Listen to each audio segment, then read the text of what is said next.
Shalom Alehem Besem Hamasya. Selamat bertemu kembali dalam Suara Sahabat Kroci, di mana kita akan belajar satu kebagian kebenaran firman Tuhan. Namun sebelumnya kita angkat satu pujian, Kunaikan syukurku. Kunaikan syukurku buat hari yang kau beri. Tak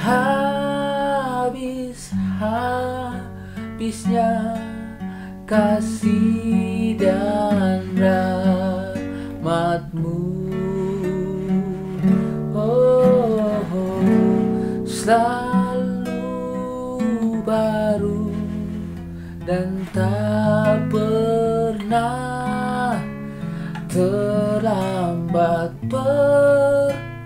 Pertolongan-Mu besar, setia-Mu di sepanjang hidupku. Besar setia-Mu, besar setia-Mu di sepanjang hidupku. Haleluya, haleluya, puji Tuhan. Shalom Alehem Besem Hamasya. Hari ini kita akan membahas satu kebenaran firman Tuhan. Dan sebelumnya kami minta maaf karena beberapa waktu lamanya kami tidak bisa hadir untuk membagikan bagian kebenaran firman Tuhan dan sharing tentang kebenaran firman Tuhan, karena saya, puji Tuhan, baru diberikan kesempatan untuk dipulihkan kesehatan. Dan puji Tuhan, berkat dukungan Bapak Ibu dan Saudara semua, saudara seiman dimanapun Anda berada, Suara Sahabat Kroci, saya bisa dipulihkan Tuhan. Nah, hari ini kita akan belajar satu bagian kebenaran firman Tuhan dengan tema jangan minder, karena engkau berharga di mata Tuhan. Haleluya. Kita akan lihat dari 1 Timotius pasal 4 ayat yang ke-12. Kita akan melihat ada dua alasan atau dua cara supaya kita tidak merasa minder. Bapak, Ibu, dan Saudara, hari-hari ini kita bisa melihat bahwa begitu banyak tantangan, begitu banyak godaan, serangan yang secara halus mencoba mengganggu, merusak iman kita, khususnya generasi-generasi muda, Bapak, Ibu, dan Saudara. Karena apa? Dan bahkan juga kepada generasi-generasi yang emas, Bapak, Ibu, dan Saudara. Mengapa? Karena hari ini begitu banyak orang yang sekarang lagi booming, yaitu flexing, Bapak, Ibu, dan Saudara. Flexing dengan kekayaannya, flexing dengan harta bendanya, flexing dengan dia lagi makan apa, di mana, bersama siapa, di kota mana, di negara mana, sedang liburan, Bapak, Ibu, dan Saudara. Dan ini yang dari sisi lain tidak masalah sebenarnya, Bapak, Ibu, dan Saudara. Tetapi Bapak, Ibu, dan Saudara, ada sisi negatifnya. Mengapa? Karena kadang orang merasa minder untuk kemudian bisa berkomunikasi dengan teman yang lain, bahkan di dalam satu komunitas sekalipun, karena adanya ketidakmampuan untuk menyamakan diri dengan teman-teman yang lain yang sudah melakukan istilahnya pamer di media sosial, Bapak, Ibu, dan Saudara. Media sosial itu jika digunakan dengan baik akan menghasilkan dan berdampak hal yang luar biasa baik, Bapak, Ibu. Tapi kalau digunakan dengan tidak baik, dengan niat yang tidak baik, maka juga akan menghasilkan sesuatu yang tidak baik. Nah, hari ini kita akan membahas, Bapak, Ibu, dan Saudara, supaya generasi muda ini menjadi generasi yang punya kualitas, punya kemampuan, punya gambaran hidup Kristus di dalam hidupnya, dan bisa menjadi berkat, Bapak, Ibu, dan Saudara. Bukan dengan kebanyakan yang hari ini terjadi, bagaimana banyak generasi muda kita memaksakan diri untuk bisa menyamakan diri dengan orang lain. Karena apa? Karena tidak mau dikatain tidak gaul, tidak mau dikatain mati gaya, tidak mau dikatain bahwa wah dia tidak cocok, tidak kekinian, Bapak, Ibu, dan Saudara. Nah, hal inilah yang kemudian memicu generasi muda kemudian mencari cara yang instan, cara yang cepat. Supaya apa? Bisa dibilang trendy, bisa dibilang gaul, kekinian, bisa flexing bareng-bareng. Tidak di luar dari circle Bapak Ibu dan Saudara. Saya mau katakan kepada kita semua, hal itu baik jika itu digunakan dengan baik dan dengan niat yang baik dan dengan cara yang baik. Mengapa banyak anak-anak muda zaman sekarang di dalam gereja itu kemudian hancur imannya, rusak berantakan masa depannya? Karena apa? Karena memaksakan diri. Caranya dengan bagaimana? Ada yang kemudian pinjol, Bapak Ibu dan Saudara. Saya tidak melarang pinjol, Bapak Ibu dan Saudara. Tapi kalau tidak kemudian disertai dengan kemampuan mengembalikannya akan menjadi masalah. Pinjol itu juga menjadi salah satu solusi keuangan Bapak Ibu dan Saudara. Tapi saya mau katakan kepada kita semua, jika itu dipaksakan karena kita ingin flexing, kita ingin supaya tidak dikatakan mati gaya, supaya dia bisa beli makanan yang mewah, stay atau nongkrong di kemudian di kafe yang mahal, atau mungkin pakaian yang kekinian yang wow gitu Bapak Ibu dan Saudara, atau mungkin punya kendaraan supaya bisa dikatakan punya status sosial yang luar biasa. Saya mau katakan itu jadi masalah. Ada juga yang kemudian open BO hanya untuk punya rupiah, hanya untuk ingin punya iPhone 6 Bapak Ibu dan Saudara. Memiliki barang itu tidak salah Bapak Ibu dan Saudara, tetapi kalau dipaksakan dengan cara yang salah itu akan menjadi masalah. Dan akibat yang paling masalah adalah ketika tidak mampu maka merasa minder, merasa tidak percaya diri, merasa tidak kemudian bukan bagian, bukan circle-nya Bapak Ibu dan Saudara. Sehingga apa yang terjadi? Merasa tidak mampu, minder, pesimistis, akhirnya apa? Ada yang kemudian bunuh diri. Nah, hari ini saya mau katakan kepada kita semua, ada dua solusi yang Alkitab ingin bagikan kepada kita, khususnya dalam 1 Timotius pasal yang keempat ayat yang ke-12. Ayat ini berkata begini, jangan seorang pun menganggap engkau rendah karena engkau muda, tetapi jadilah teladan bagi orang percaya dalam perkataanmu, dalam tingkah lakumu, dalam kasihmu, dan dalam kesetiaanmu, dan dalam kesucianmu. Bapak Ibu dan Saudara, pertanyaannya bagi kita lah, bagaimana cara membangun diri agar tidak minder dan merasa diri berharga di mata Tuhan? Nah, mari kita perhatikan ayat 12a. Pasal 4 ayat 12a dikatakan dalam ayat tersebut, jangan seorang pun menganggap engkau rendah karena engkau muda. Status muda di sini bukan hanya soal umur, tapi juga pengalaman, tapi juga kemudian kehadiran yang baru Bapak Ibu dan Saudara. Tetapi hal ini lebih menunjuk kepada bagaimana usia yang masih muda. Nah, di usia muda inilah kemudian begitu banyak orang bisa jatuh dalam dosa dan tidak punya masa depan, kehilangan Kristus dalam hidupnya, kehilangan karakter Kristus, kehilangan gambaran tentang Kristus karena dia tidak mampu membangun dirinya sesuai dengan karakter Kristus dalam hidupnya. Kehilangan masa depan. Karena itu Bapak Ibu dan Saudara, solusinya apa? Bangkitkan percaya diri dalam dirimu di masa muda bersama dengan Tuhan. Kata kuncinya bangkitkan dan bersama dengan Tuhan. Katakan amin, haleluya, puji Tuhan. Dan saya mau katakan kepada kita semua bahwa ayat 12 ini memberikan beberapa makna. Yang pertama, ini dimulai dari berbagai macam masalah Bapak Ibu dan Saudara.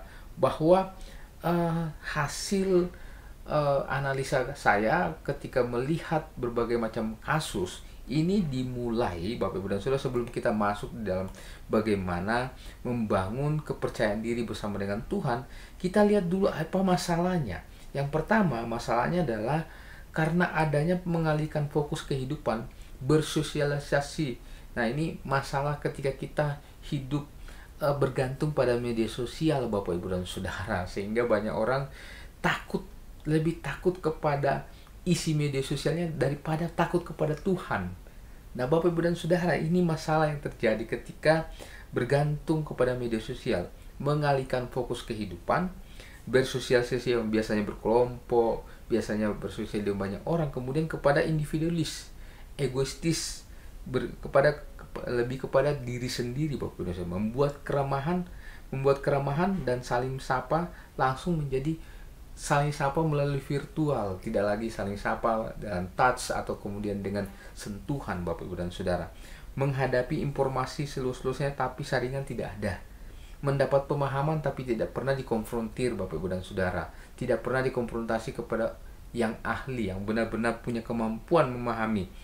Terdapat gampang terhasut, Bapak Ibu dan Saudara. Ini dampak dari media sosial yang negatif, gampang terhasut, Bapak Ibu dan Saudara. Lebih memilih ajaran-ajaran yang kemudian dianggap ini menguntungkan tapi tidak sesuai dengan kebenaran firman Tuhan. Ada juga dampak yang lain. Apa itu? Lebih memilih ibadah yang virtual. Tidak berarti salah, Bapak Ibu dan Saudara, tetapi ketika itu bisa digunakan, bisa dipilih, maka Bapak Ibu dan Saudara, saya yakin dan percaya lebih baik melakukan ibadah-ibadah yang sesuai dengan kebutuhan, bukan karena terpaksa, Bapak Ibu dan Saudara. Kemudian terpancing untuk hidup dengan gaya hidup yang hedonis, yang memperlihatkan kekayaan, kebanggaan, sesuatu yang bisa dibanggakan, Bapak Ibu dan Saudara, ketimbang memperlihatkan kualitas prestasi dan karakter Kristus, Bapak Ibu dan Saudara. Sehingga yang dibagikan adalah sesuatu yang ini. Akhirnya apa yang terjadi? Orang-orang yang bergantung begitu biasanya akhirnya apa? Ujungnya menggadaikan dirinya, menggadaikan kepribadiannya, menggadaikan bahkan memamerkan tubuhnya untuk ditonton oleh banyak orang karena gaya hidup yang berubah, Bapak dan Saudara. Nah, ini bahayanya. Sehingga apa yang terjadi? Banyak masalah yang terjadi. Nah, Alkitab memberikan pemaknaan terhadap kalimat jangan seorang pun menganggap engkau rendah karena engkau seorang muda. Artinya jangan kau minder, jangan engkau kemudian merasa diri pesimis, tidak punya kepercayaan diri. Karena apa? Ayat tersebut mengatakan begini, jangan seorang pun menganggap rendah karena engkau, artinya jangan terperangkap oleh mindset duniawi yang menyesatkan dan membuat kita pesimis dengan hidup. Jangan terperangkap mindsetnya, jangan bergantung pada media sosialnya, tetapi dalam kehidupan yang real, yang nyata. Jangan takut di media sosial, apa yang mau dipajang di situ, jangan, Bapak Ibu dan Saudara. Teman-temanku, sahabatku dimanapun berada, tampilkanlah karakter Kristus di media sosialmu dan apa adanya. Jangan dipaksakan, jangan flexing atau kemudian sesuatu yang tidak baik, Bapak Ibu dan Saudara. Flexing untuk hal-hal yang baik, mengapa tidak?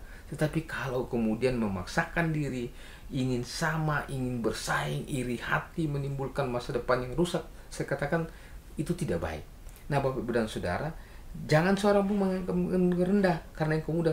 Artinya memberikan makna bahwa lawan semua anggapan, lawannya yang menyudutkan, yang mendiskriminasi diri kita, sehingga kita dapat bangkit dan membuktikan diri berharga di mata Tuhan. Yang ketiga, jangan seorang pun menganggap engkau rendah karena engkau muda. Artinya memberikan makna bahwa seorang muda tidak boleh mudah terpengaruh. Walaupun kita muda, tetapi tidak mudah berpengaruh oleh omongan, oleh kata orang, atau kemudian penilaian orang, Bapak Ibu dan Saudara. Karena tidak semua penilaian orang itu benar dan baik. Karena ada yang tujuannya tidak baik. Yang keempat, jangan seorang pun menganggap engkau rendah dan muda karena engkau muda. Artinya memberikan suatu makna penting bahwa seorang muda dan generasi yang kuat dan tangguh serta punya masa depan, jadi tidak perlu minder. Karena apa? Masa rentan waktunya masih panjang dalam hitungan kita sebagai manusia, artinya kesempatannya masih lebih banyak. Jadi tidak perlu minder, tidak perlu merasa pesimis, rendah diri, Bapak Ibu dan Saudara. Perlu adanya kepercayaan diri. Jadi bangkitkan kepercayaan diri itu di masa mudamu bersama dengan Tuhan. Kuncinya bersama dengan Tuhan. Kalau Anda meninggalkan Tuhan, maka Anda akan kehilangan segala-galanya. Cuman ingat, harus konsisten. Orang yang konsisten mengikut Tuhan, maka dia akan mendapatkan segalanya, Bapak Ibu dan Saudara. Baik jasmani maupun rohani, damai dan sejahtera. Haleluya, puji Tuhan. Itu yang pertama. Yang kedua, kalau yang pertama tadi bangkitkan kepercayaan dirimu bersama di masa muda bersama dengan Tuhan. Yang kedua, Bapak Ibu dan Saudara, ayat ini begitu menarik. Dikatakan dalam ayat 12b, dikatakan di situ bahwa jangan seorang pun menganggap engkau rendah karena engkau muda. Lalu kemudian ayat ini memberikan solusi Bapak Ibu dan Saudara. Jadi tidak hanya memberikan teguran, tidak hanya memberikan membangun kepercayaan diri, tapi solusi. Jadilah teladan bagi orang percaya dalam perkataanmu, dalam tingkah lakumu, dalam kasihmu, dalam kesetiaanmu, dan dalam kesucianmu. Ada 5 solusi yang Alkitab ingin sampaikan kepada kita supaya kita tidak usah minder sebenarnya, tetapi kita membangun pribadi dan karakter kita. Jadi 5 hal ini sebenarnya menuju kepada karakter dan kepribadian Kristus. Jadi orang-orang yang membangun kepribadian Kristus dan karakter Kristus dalam hidupnya, dia tidak akan mudah minder, dia tidak mudah menyerah, dia tidak mudah patah arang, dia tidak mudah putus asa, dia kemudian tidak pesimis dengan hidupnya, tapi dia memiliki optimisme. Karena apa? Dia punya karakter Kristus. Memiliki karakter Kristus artinya kita memiliki masa depan. Dan kita pasti bisa memilikinya jika kita benar-benar bersama dengan Tuhan membangunnya. Yang pertama, jadilah teladan bagi orang percaya dalam perkataan. Perkataan ini sangat penting Bapak Ibu dan Saudara. Begitu banyak anak-anak sekarang kemudian membiasakan dan menganggap benar kata-kata kotor yang isinya kebun binatang, yang isinya sampah, yang kemudian itu dianggap benar. Contoh ya, minta maaf. Misalnya kata anjing diplesetkan jadi anjir Bapak Ibu dan Saudara. Ini contoh saja ya. Tapi ini tidak baik Bapak Ibu dan Saudara. Karena apa? Mengatai orang anjir gitu. Seakan-akan itu latah dan ikut-ikutan latah, tapi kemudian menghasilkan sesuatu yang sebenarnya berasal dari sesuatu yang tidak baik Bapak Ibu. Mengatain, memaki, mengutuk Bapak Ibu dan Saudara. Jadilah teladan kepada orang percaya dalam perkataanmu. Karena perkataan yang kita keluarkan itu menggambarkan diri kita. Menggambarkan diri kita. Jadi Bapak Ibu dan Saudara, kita ketika berkata-kata, berucap, berkomunikasi, bersapa dengan orang lain, itu ditentukan dari karakter Kristus dalam dirimu. Karena itu jaga perkataanmu. Yang kedua, jadilah teladan bagi orang percaya dalam tingkah lakumu. Tingkah laku kita menunjukkan attitude kita.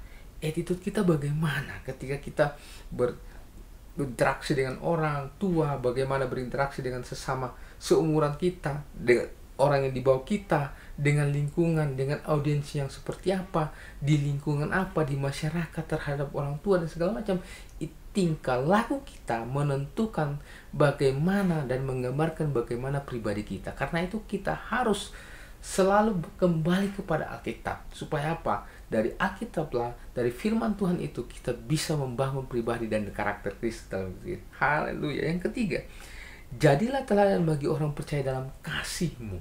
Kasihnya kita itu loh yang membedakan kita dengan orang yang tidak percaya, bukan pengikut. Karena kasih kita didasari oleh kasih agape, kasih yang tidak menuntut balas. Karena itu kasih itu penting sekali Bapak Ibu dan Saudara. Kenapa? Dengan kasih kita bisa membangun pribadi dan karakter kita. Bagaimana caranya?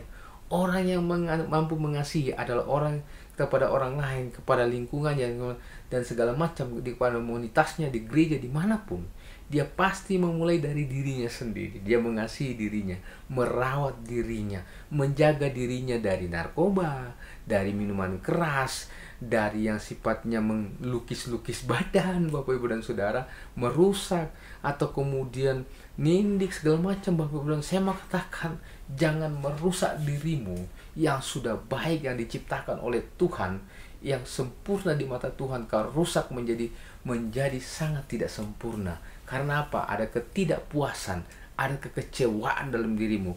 Karena itu belajarlah mengasihi, tapi bangun dari dirimu sendiri. Karena orang yang mampu mengasihi dengan tulus ikhlas, dengan kasih yang agape, dia pasti membangunnya dari dirinya sendiri. Karena kasih agape tidak mungkin ditemukan di luar Kristus. Haleluya. Yang keempat, jadilah teladan bagi orang percaya dalam kesetiaanmu. Kesetiaan itu sangat penting, berbicara tentang ketaatan, loyalitas, berbicara tentang bagaimana kita kemudian punya kerinduan yang kuat bersama-sama dengan Tuhan, taat, setia, loyal Bapak Ibu dan Saudara, dan punya kerinduan untuk senantiasa menyesuaikan diri dengan Kristus. Artinya apa? Pribadi kita, karakter kita haruslah dibangun dalam sebuah ketaatan. Orang tidak mungkin dibangun karakternya, pribadinya sesuai dengan Kristus kalau dia tidak punya kesetiaan. Hanya orang-orang yang setia yang memiliki karakter dan pribadi Kristus. Dan yang terakhir Bapak Ibu dan Saudara, jadilah teladan bagi orang percaya dalam kesucianmu. Kekudusan dirimu, kesucianmu itu sangat penting. Jadi jangan rusak dirimu dengan hal-hal yang merusak kesucian dirimu. Pikiran, perasaan, tindakan, perbuatan apapun, nafsu, amarah, itu harus kita jaga supaya kita suci di hadapan Tuhan, kudus di hadapan Tuhan. Bagaimana caranya? Pak Pendeta, tolong bagaimana caranya? Saya mau katakan, menjaga diri dari dosa itu caranya Bapak Ibu dan Saudara. Kalau kita tahu itu tidak baik, jangan dilakukan. Kalau kita tahu itu kemudian merusak diri kita, jangan lakukan Bapak Ibu dan Saudara. Bagaimana banyaknya kemudian generasi muda punya jiwa penasaran yang tinggi, tapi kemudian ke hal-hal negatif. Nah, hari ini saya mau katakan kepada kita semua, hindari itu supaya apa? Supaya kita tidak minder, tapi kita punya karakter pribadi Kristus yang kuat dalam diri kita. Dan dengan cara itu, maka kita akan berharga di mata manusia, apalagi di mata Tuhan. Haleluya Bapak Ibu dan Saudara. Kenapa? Karena apa yang dilihat oleh mata manusia, dan itu berkenan di mata manusia, maka Tuhan akan melihatnya juga dan dilihat apakah itu benar atau tidak. Karena kalau dianggap baik Bapak Ibu dan Saudara, dan Tuhan menganggap baik, maka pasti itu yang terbaik. Kalau Tuhan melihat baik, maka pasti manusia juga akan melihat baik. Mengapa demikian? Karena orang-orang dalam konteks ini, dalam orang percaya, saya mau katakan kepada kita semua, ini penting sekali.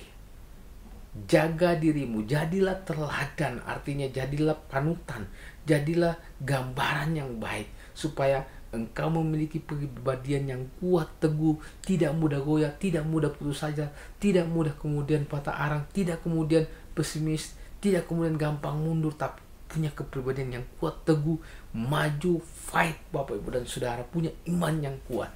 Haleluya, puji Tuhan. Suara sahabat Koci dimanapun Anda berada, saya ingin mengatakan kepada kita semua, mulailah bangun pribadimu, kepercayaan dirimu dalam Kristus di masa mudamu. Dan yang kedua, bangun pribadi karakter Kristus dalam dirimu bersama dengan Tuhan. Haleluya, haleluya, puji Tuhan.